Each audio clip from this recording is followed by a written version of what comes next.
गंगा नदी गौमुख से निकलकर उत्तरांचल में कुछ दूर तक जाह्नवी के नाम से भी जानी जाती है। उसी जाह्नवी नदी के किनारे एक महर्षि का गुरुकुल था, जहाँ धर्म और अस्त्र शस्त्र चलाने की शिक्षा दी जाती थी। वहाँ अनेक शिष्य आते। गुरुकुल में कड़ा अनुशासन था। गुरु की आज्ञा का पालन करना और आपस में मित्रता का व्यवहार करना वहाँ का पहला नियम था।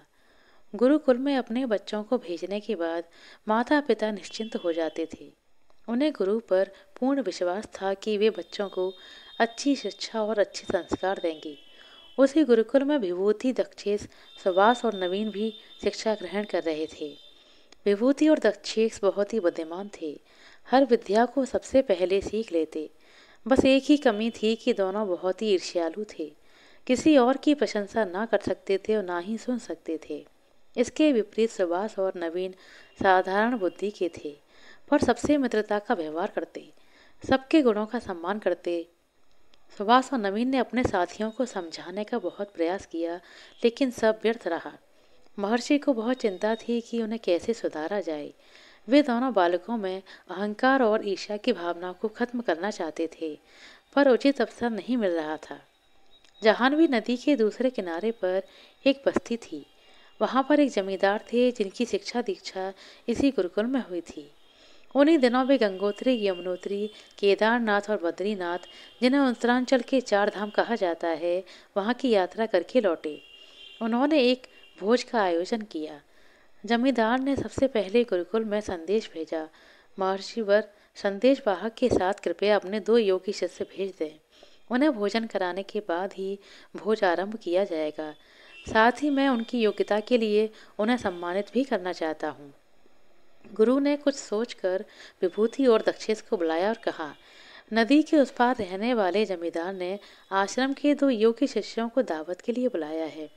दावत के पश्चात वे उनकी योग्यता के लिए उन्हें सम्मानित करना चाहते हैं। गुरुकुल में तुम्हारी विद्या बुद्धि को देखते हुए मैंने तुम दोनों को चुना है। आज ही वहाँ जाना है, क्या तुम जाओगे?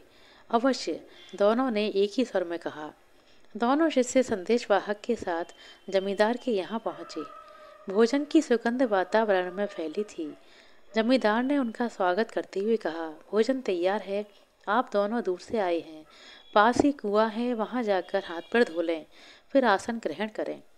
इसलिए कुएं का चबूतरा छोटा है, एक समय में एक ही व्यक्ति खड़ा हो पाएगा, अतः आप में से पहले एक जाए और फिर दूसरा। विभूति झटपट उठा और कुएं की ओर चला गया। दक्षेश वहीं बैठा रहा। जमींदार ने दक्षेश से पूछा, जो कुएं की ओर गए हैं, सुना है वे गुरुकुल के शिष्यों में सबसे श्रेष्ठ हैं और बहुत बड़े विद्वान हैं। विद्वान? किसने कहा कि आपसे वह विद्वान है? अरे वह तो खच्चर है, पूरा खच्चर, दक्षेश ने क्रोध से कहा। यह सुनकर जमींदार ने कुछ नहीं कहा। थोड़ी देर के बाद दोनों शिष्यों को भोजन के लिए बुलाया गया। जब वे खाने के लिए बैठे तो उनके सामने जानवरों का भोजन, भूसा, हरी घास और चने का दाना परोसा गया। उसे देखते ही दोनों क्रोध से उबल पड़े। आपने हमें क्या जानवर समझ रखा है, जो खाने के लिए घास भूसा दिया है? चिल्लाते हुए दोनों शिष्य क्रोध से पैर पटकते तेजी से वहां से बाहर निकल पड़े। वे लगभग दौड़ते हुए गुरुकुल पहुंचे और सारी घटना महर्षि को बताई। अभी बात पूरी भी नहीं हुई थी कि पीछे से जमींदार का संदेशवाहक हाँफता हुआ पहुंचा। उसने महर्षि से क्षमा मांगते हुए कहा, गुरुवर क्षमा करें, कहीं कुछ समझने में भूल हो गई। जमींदार स्वयं आते, पर हवेली मेहमानों से भरी है, इसलिए नहीं आ पाए। आप शिष्यों को पुनः भेज दें, मैं उन्हें लेने आया हूँ। बिना शिष्यों को भोजन कराए अन्य मेहमानों को भोजन नहीं परोसा जाएगा। महर्षि ने इस बार दूसरे 2 शिष्यों सुभाष और नवीन को संदेशवाहक के साथ भेजा। वे दोनों जमींदार के यहाँ पहुंचे तो जमींदार ने उनसे भी बारी बारी कुएं पर जाकर हाथ पैर धोने के लिए कहा। पहले नवीन कुएं की ओर गया। सुभाष को अकेला देखकर जमींदार ने वही बात फिर कही। सुना है कि वे जो कुएं की तरफ गए हैं, गुरुकुल में सबसे विद्वान और श्रेष्ठ हैं। सुभाष ने कहा, आपने बिल्कुल ठीक सुना है। गुरुकुल में रहकर गुरुवर से हमें रोज अच्छी बातें सीखने को मिलती हैं। जमींदार ने फिर पूछा, आपने यह नहीं बताया कि आप दोनों में से श्रेष्ठ कौन है? श्रेष्ठ तो नवीन है, सुभाष ने बेहिचक कहा। और आप? जमींदार ने पुनः पूछा। मैं तो उसके सामने कुछ भी नहीं हूँ, सुभाष ने उत्तर दिया।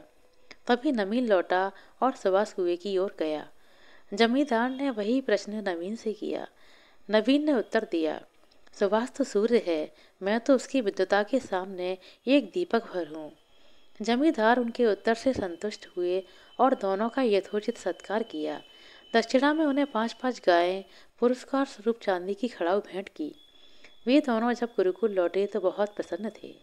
यह देखकर विभूति और दक्षेश का क्रोध और बढ़ गया। वे महर्षि के पास पहुंची और कहा, हम दोनों आपके इन शिष्यों से अधिक बुद्धिमान हैं, फिर भी हम अपमानित हुए। आप सब जानकर भी चुप हैं और नवीन और सुभाष की प्रशंसा कर रहे हैं। गुरु महर्षि ने उत्तर दिया, यह तो जमींदार साहब ही बता सकते हैं, तो आप चलकर उनसे पूछते क्यों नहीं। दक्षेश ने हट किया। महर्षि अनमने से चारों शिष्यों को लेकर साथ चल पड़े। जमींदार ने दौड़कर गुरु की अगवानी की और चारों शिष्यों को आसन दिया। महर्षि ने आने का कारण बताते हुए कहा, वत्स, आपने शिष्यों के साथ भेदभाव क्यों किया। दक्षेश और विभूति का कहना है कि उनका अपमान किया गया है।